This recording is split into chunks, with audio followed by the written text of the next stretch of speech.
c'est déroutant en sachant qu'on a l'habitude avec des gros livres et tout. À la base, j'aime pas du tout lire.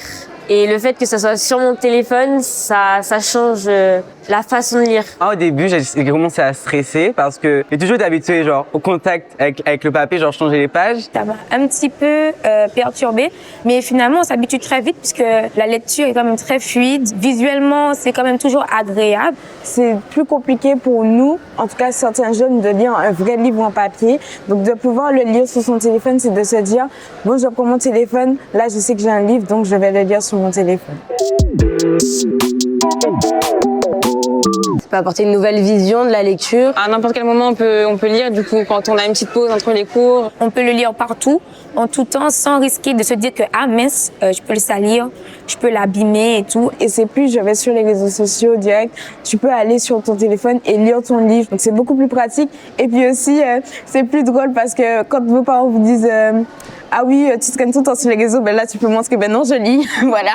On n'est pas obligé forcément d'avoir un livre dans les mains si par exemple il pleut, ou bien on n'est pas obligé d'avoir du coup un sac pour porter le livre. On peut avoir plusieurs livres en même temps, qu'une fois que c'est téléchargé, on n'a plus besoin de connexion. Les pages se tournent facilement. On peut zoomer en fonction de comment on aime lire. Quand on a un livre, peut-être que le format va pas nous plaire, alors que sur l'application, on peut l'adapter à comment on l'aime.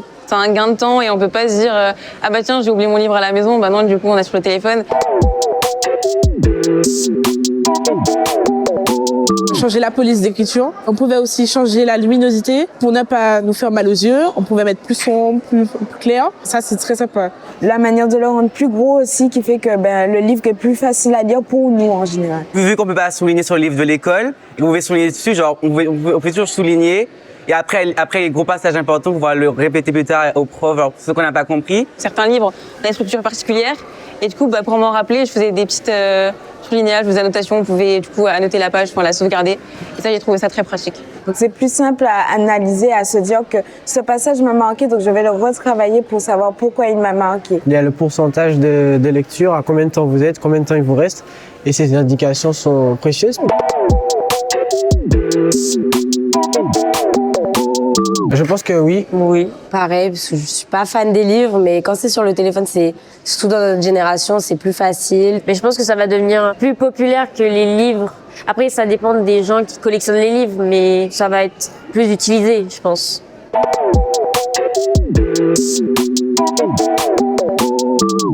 C'est 50-50.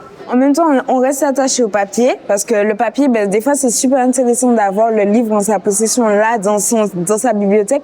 Mais en même temps, le e-book, des fois, c'est mieux parce que, t'as le livre directement sur ton téléphone. Je trouve que allier les deux, ce serait magnifique. Je reste quand même fortement attaché au livre papier. Je recommanderais les e-books à ceux qui sont tout le temps sur leur téléphone et qui aimeraient faire d'autres activités que jouer aux jeux vidéo ou regarder des séries. Et aussi pour ceux qui sont, comme je vous dis, un peu frustrés des livres papier et qui voudraient tenter quelque chose de nouveau. Merci. Merci beaucoup. Merci.